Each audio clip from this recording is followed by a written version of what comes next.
So the fellowship began in July of 2016 with a round of scoping that not only looked for best practice across the innovative research universities, but looked more broadly across the sector nationally and also internationally. So during the scoping activities, what came to light was the fact that each of the innovative research universities is working phenomenally in this space. We're able to identify 150 examples of innovative practice from across our 6 institutions. And I didn't want those innovations to get lost in the everyday work that universities were doing. And so from that, we were able to create the National Innovation Case Study Collection, which is a digital repository of a description of each of these innovative practices that talks not only about the rationale and the context that around the reason why those innovations were created, but gives a detailed overview of the activity itself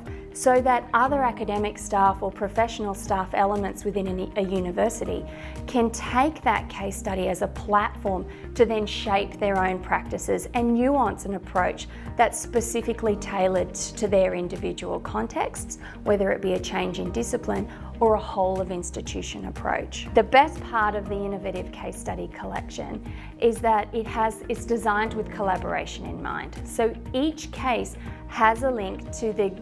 contributor of the case and their email address. So if you find a case that's really exciting to you, you can reach out and contact the person who developed the case and speak with them about the details that won't necessarily be sitting in the case study itself, but allows you to get more of a sense about how you could create your own version of that innovation within your institution.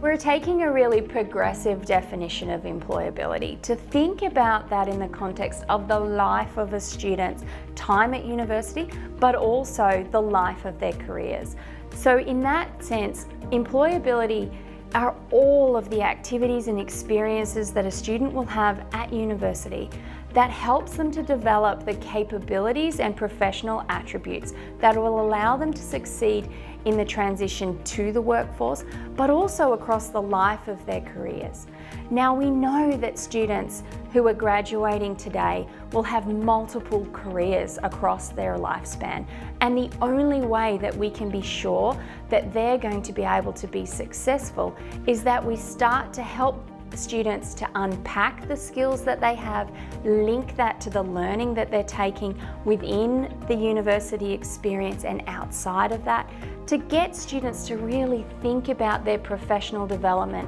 as beginning the first day that they step onto a university campus, and that we're going to step them through that process all the way through their degree. No longer are we going to send students to the careers service 6 months out from graduation, or heaven forbid at graduation, oh, I need to think about what I'm going to do with my job now.